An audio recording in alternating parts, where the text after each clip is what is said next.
To move this House to now adjourn. The question is that this House do now adjourn. Charlotte Leslie.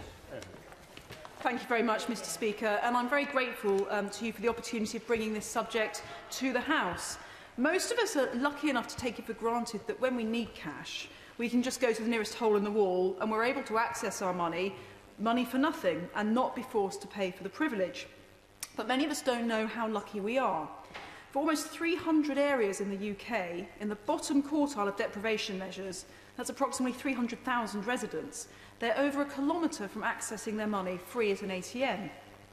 Thanks to action from Link, which is the ATM network, and the work of the Right Honourable Member for Birkenhead, this has been getting better over time. Back in 2006, there were over 2,000 areas without a free ATM. But that there are still 300 areas, which are some of our poorest, where people have to pay through the nose to access their own cash, is still nothing short of a disgrace. And one of them is in my constituency in the ward of Lockleaze. Now, Link produces a financial inclusion map of the UK, showing distances of places from the nearest free-to-use ATM. And you can find Lockleaze by locating the great gaping hole over Bristol on that map. Yep, that's Lockleaze. It's one of the 300 official outstanding financial inclusion areas. And plain English, that means people there simply can't access free cash withdrawals. Now, Lockleaze is an amazing, warm and vibrant community. It's where I go to church. Shout out to St James's. And then a proper Sunday roast with tea and the Sunday papers at Cookie's Cafe on Gainsborough Square. But if you need cash for your chicken and roast and spuds for cookies, or in fact if you need cash for anything else in Lockleaze, the only ATM within a kilometre charges £1.85 for the privilege of accessing your own cash. Now that makes anyone angry.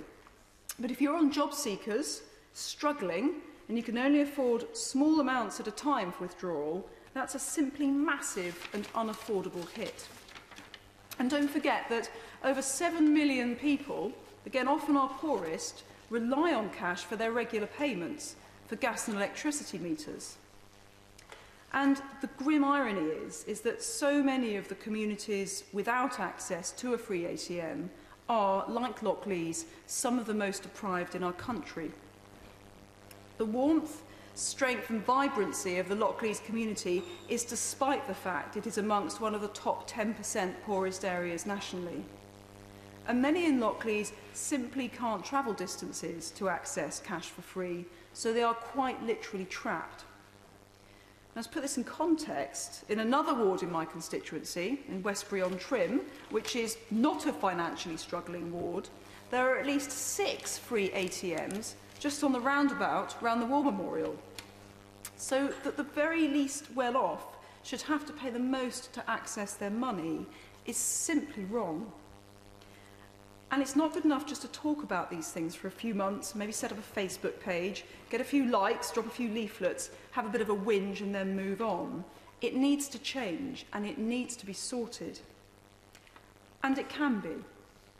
In just a few weeks of working on this, I'm delighted that Link is coming to Recce, Lockleaze, next week, and we'll be discussing potential providers and looking at the venues that have come forward.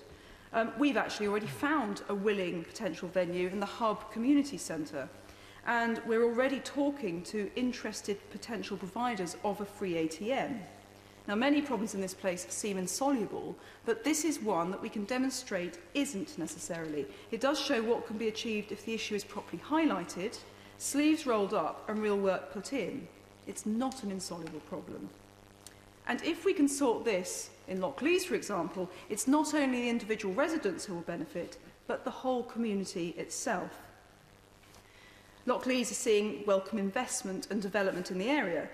It already boasts, as I have mentioned, an amazing community cafe in Lockleaze called Cookies, run by the amazing Lou and her family, a pharmacy, newsagents and a smoothie and vegetable bar yet to come. But if people have to go elsewhere to access their cash, those who can will, and they'll also spend their cash elsewhere too. Now that will leave the people who can't travel to access their cash trapped. And it means that all this new welcome investment and the new businesses moving into this area will wither on the vine. So what can be done? Now, I know the Minister will be relieved to know I know government can't just simply sprinkle magic dust cash machines across the country. But I do wonder if government can work more with the industry to quickly identify these free cash deserts, to make this data more widely available, and so prioritise ways in which organisations like Link can help bring free ATMs to these free cash deserts. I'm a very reluctant user of regulation, but I wonder whether there's any scope for the government to look at whether it may be possible to introduce any banking regulation to mandate the provision of free cash machines by population area. And finally, I think we must look at the incentives in place for shops, in particular for possible free ATM venues and providers. I'd urge the government to review perhaps the application of business rates to ATMs and those shops providing them to see if perhaps this is deterring provision. And to the local authorities, I would urge greater use of the discretionary relief to exempt shops with free ATMs. To my fellow MPs, and it's a pleasure to see colleagues here this evening, I'd say have a look at that link map which shows the financial inclusion and exclusion areas. It really is a very, very interesting document. And perhaps ask yourself, are some of those 300,000 people without access to free cash your constituents? Now, these actions can all be taken at a national level to help eradicate this appalling silent ball and chain around some of our most challenged communities. But Lockleaze needs action now. To Link, who are coming to Lockleaze in the next few days to help find a solution, I'd say thank you, there is no more deserving community.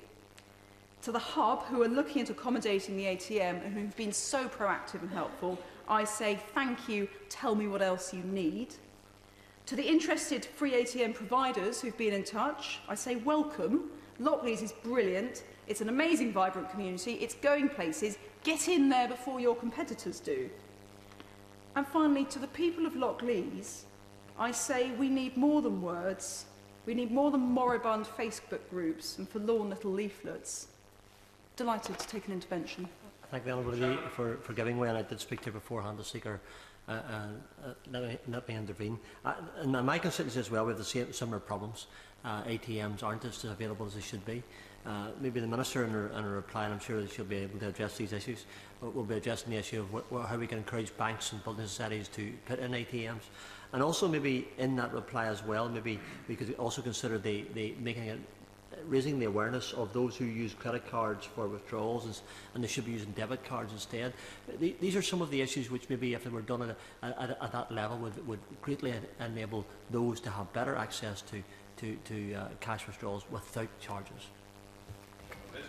I thank the Honourable very much for his intervention. He makes absolutely superb points, and he also makes the point about financial education, financial empowerment, financial information, which perhaps could empower people to kick up a bit more of a stink about the fact they're having to pay £1.85 to access their own cash.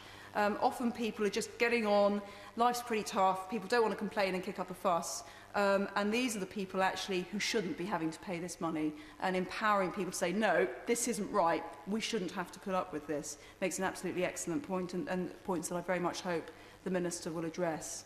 But as I said before, a lot of words go on in this place, and we do need more than words. It's encouraging that action can be taken when members raise it, when sleeves are rolled up. But I never promise anything until it's done. But I do promise my constituents, and perhaps this may be a sort of a slight beacon of hope for other people across the country who can't access free ATMs when they should be able to. I do promise my constituents I will do everything I possibly can to end this scandal of lack of access to one's own cash in Lockleaze, and I have every faith the government will do everything it can as well. To reply to the debate, I call the Minister, Andrea Leadsom. Thank you, Mr Speaker. Well, firstly, I'd like to congratulate my honourable friend, the member for Bristol North West. This is an incredibly important area, and she's presented her case very eloquently. I would like to reassure the House that the government is committed to helping to ensure